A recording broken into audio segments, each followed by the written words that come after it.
आदरणीय धर्म प्रेमी सज्जनों, सादर नमस्ते। मैं जेठालाल विश्वकर्मा आप सभी का हार्दिक स्वागत करता हूं। रामायण रामचरितमानस से जय सिया राम जी की। समझ महेश समाज सब, जननी जनक मुस्काही। बाल बुझाए विविधि विधि, निडर हो डर नाही। महेश्वर शिव जी का समाज समझकर सब लड़कों के माता पिता मुस्कुराते हैं। उन्होंने बहुत तरह से लड़कों को समझाया कि निडर हो जाओ, डर की कोई बात नहीं है। लय अगवान बारात ही आए, दिए सबही जनवास सुहाए। मैना शुभ आरती सवारी, संग सुमंगल गावही नारी।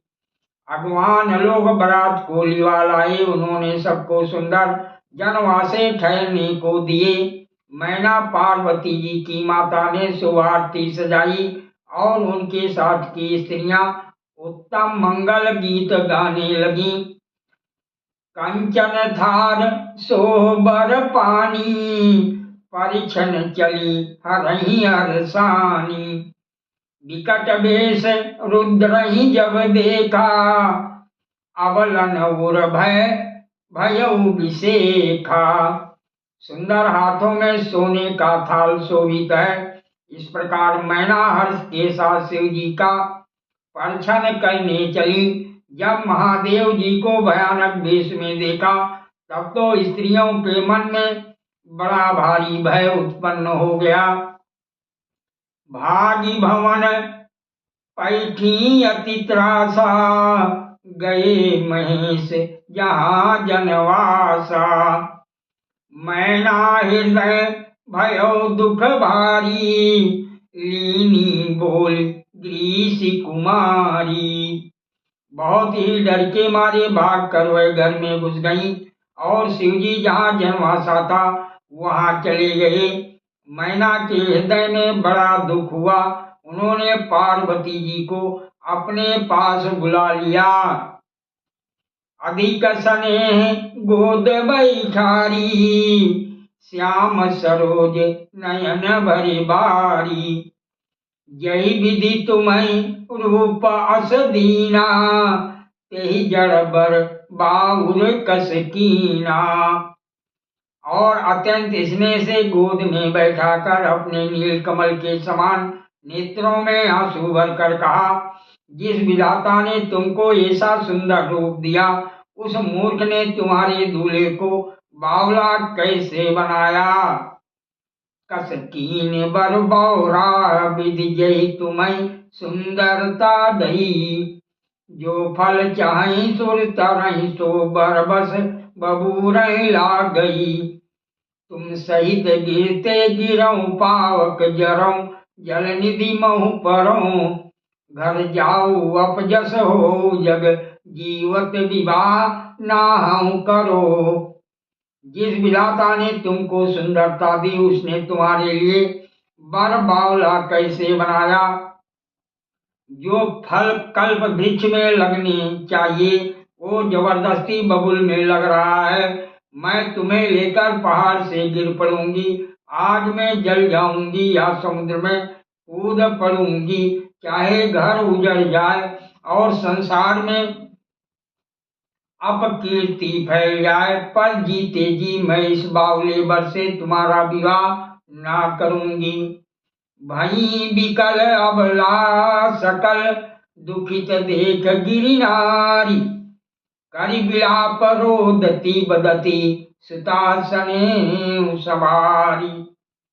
हिमाचल की स्त्री मैना को दुखी देखकर सारी स्त्रियां व्याकुल हो गईं। मैना अपनी कन्या के स्नेह को याद करके विलाप करती रोती और कहती थी, नारद कर मैं काह बिगारा, भवन मोर जिन बसत उजारा। अस उपदेश उमई जिन दीना, बहुरे बरही लागी तप कीना। मैंने नारद का क्या बिगाड़ा था, जिन्होंने मेरा बसता हुआ घर उजाड़ दिया, और जिन्होंने पार्वती को ऐसा उपदेश दिया कि जिससे उसने बावले भर के लिए तप किया। साच्यहून के मोह न माया, उदासीन धनु धाम न जाया। पर घर घालक लाज न भीरा, बांझ की जान प्रसव कै पीरा।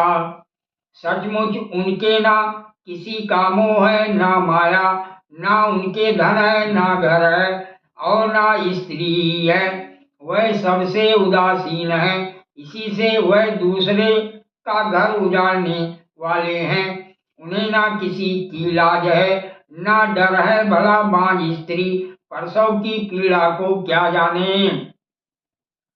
जनन ही विकल बिलोकी भवानी, बुअली जुत विवेक मृदुबानी। अस विचारी सोचही मति माता, सो न टरई जो रचई विधाता। माता को विकल देखकर पार्वती जी विवेकयुक्त कोमल वाणी बोली, हे माता जी, जो विधाता रच देते हैं वो टलता नहीं, ऐसा विचार कर तुम सोच मत करो।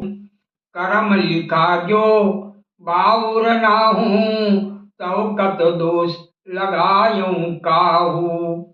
तुम सन मिटई की विधि के अंका, मातु व्यर्थ जन लेहु कलंका।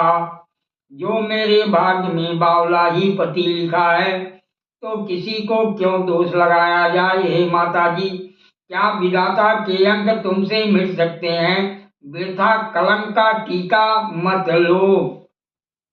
जन लेहु माति कलंक करुणा, परिहरऊं अवसर नहीं। दुख सुख जो लिखा लीलार हमरे, जाब जा पाऊ तहीं। सुनियो माँ बचन विनीति कोमल, सकल अबला सोचही। बहुभांति विधि लगाई दूषण, नयन भारी विमोचही। हे माता जी, कलंक मत लो, रोना छोड़ो। ये अवसर विषाद करने का नहीं है। मेरे भाग्य में जो दुख सुख लिखा है उसे मैं जहाँ जाऊंगी वहीं पाऊंगी। पार्वती जी के ऐसे विनय भरे कोमल वचन सुनकर सारी स्त्रियां सोच करने लगी और भांति भांति से विधाता को दोष देकर आंखों से आंसू बहाने लगी।